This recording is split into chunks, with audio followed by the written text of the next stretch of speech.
The San Antonio Spurs, ever since drafting Victor Wembanyama, or as I like to call him, Wemby, What? they have been one of the most followed and looked at teams in the entire league due to how freakishly large this man is. Hey, yo! But despite all the hype that has came with Victor over the years, they haven't been winning at a high level yet. Now, it's not crazy or anything. 1 year was Wemby's rookie year, and then the next one he got hurt. That's not his fault. But when he went down, that really kind of opened up the opportunity for them to add some very high-level young talent to this team. Some would say they added some YNs to this team, as the kids would say.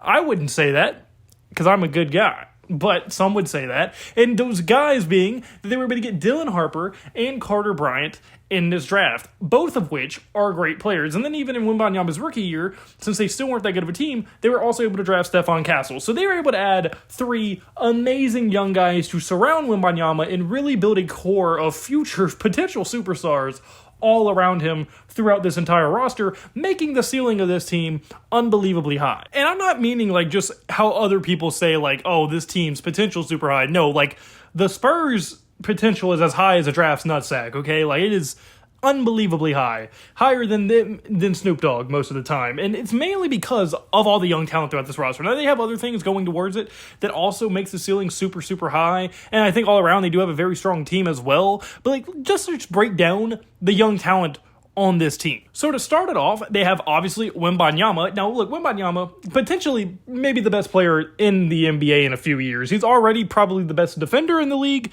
and he's only in year 2. So that says a lot. And on top of that, he's already giving you 20 points a game, and he's 7'1", while also being able to do step back, one-legged threes, turn around, fucking dick front flip dunks, okay? Like, he's unbelievable. He's one of the craziest players you've ever seen play, and he just has stupid potential, and he's the main reason obviously the ceiling is so high, because he has a chance to be one of the best players this league has ever seen. He's one of the most physically gifted players we have ever seen for sure, and I just think overall with him leading the helm, this team's limit is the sky, okay? Like there's no telling how good this team can be if they can build a legit good roster around him. And then even as you go lower into the young core of this team, you also have guys like Stephon Castle. Now, look, Stephon Castle won Rookie of the Year last year, showed tons of potential, just an unbelievably high-level player, can score at all 3 levels, can make the shots himself, he can defend, he can do literally everything you need a guard to do in the league. Castle's a beast. Now, they're going to have to make some decisions, because they are very loaded at the guard position, but it's a very good problem to have. So, Stephon Castle should be a pretty big contributor for this team for at least the foreseeable future, and I think for sure he is going to be able to be a great 1-2 punch with Wembanyama. And then another guard going to be rookie Dylan Harper. Now, Dylan Harper, I think, once again, has superstar potential. I thought he was the second best player in this entire class. I wouldn't be surprised if he's the Rookie of the Year at all, and that'd be the 3rd straight year they have Rookie of the Year. They're like a daycare out there. They love their young kids, okay? No diddy. It's like, they love having young talent, and they are very good at acquiring high-level young talent as well. And Dylan Harper is no different. He can score everywhere. He's very strong for a guard. He can handle the ball nicely. He can literally do everything you want a guard to do. So him and Castle being together, whoever they decide to start, and whoever decide to get most of the playing time to, you can't really go wrong either way. And I think both of them are going to be great contributors for this team. And then even their other rookie, Carter Bryant, that they drafted, is a great defender. Now, yes, offensively, he does struggle, and he needs to get better offensively for sure. But defensively, he is already a menace, okay? If you watched him in the Summer League at all, he was locking everybody up, okay? They call him Fort Knox. Nobody calls him that. I only call him that. But he is a great defender, okay? And he's going to be a plus defender immediately. And the second he adds an offensive game to himself, he is going to be one of the most dangerous two-way players in the league, and is going to be a very high-level role player for them. So I think he is going to be great for them for years and years and years. And then even some of the OG of the young core is still very good. Like Devin Vassell is a very high-level shooting guard. He's one of the better two-way players in the league. Can give you 20 any given night. And as a 3rd or 4th option on this team, he is going to be pretty insane. Devin Vassell is very, very good. A very talented scorer. And like I said, he can do literally everything as well. So that's why I'm saying the guard situation is so stacked. And I haven't even talked about De'Aaron Fox or anybody yet. So the guards on this team are insane. They probably have the deepest guard rotation in the league, and it's going to be very hard for them to decide who to give minutes to and who to take minutes away from, but ultimately, like I said earlier, it's an amazing problem to have, so I think that's good. And then even someone like Jeremy Sohan, he can't really score very much, and he's definitely not a point guard, as Greg Popovich showed,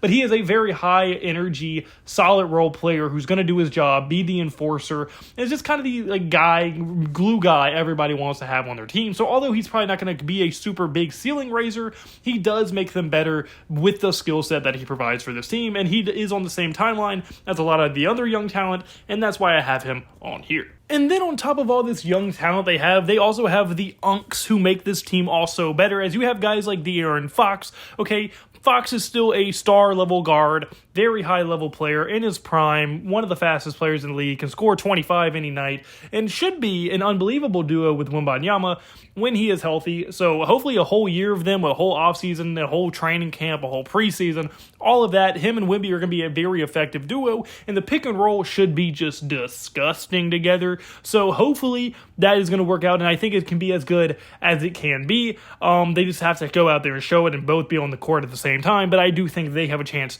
to be unbelievably good. Then even Harrison Barnes, still a very solid vet. He's like the fifth option on this team, and I mean, for him being a fifth option, that is a great option to have there because he's probably still realistically good enough to be like a fourth, maybe third option on a bad team level of player, but I think he is probably in a perfect spot for his skill set. Now, a veteran who's won at a high level, knows how to win at a high level, going to play winning basketball, and I think he's going to be able to lead the young guys on this team while also giving you productive minutes at the same time. Keldon Johnson, still a very high-level player, just very forgotten about player. Like, he, in Rice Gum's words, he's become kind of irrelevant, but off of the bench, he's still very, very solid. He's not a bad player, but he's just not anything crazy. He can have nights where he gives you around 20, but he's probably going to give you around realistically 15, be a solid offensive guy. He's not great on the defensive side of the ball, but he's just an all-around very solid player, and it is going to help you win games at some points. And then also their backup big man situation, although definitely not good, they got better. Last year, their backup big men were basically nothing, but now they got the crackers back there, okay? You got Kelly Olynyk and Luke Cornett. Now look, Kelly Olynyk and Luke Cornett are not anything great, that's for sure, but Luke Cornett has one of the greatest shot contests in the league, and I'm pretty sure, I may be lying and I may be making this up, but I'm pretty sure I saw a stat that like this contest right here that you're looking at actually does work.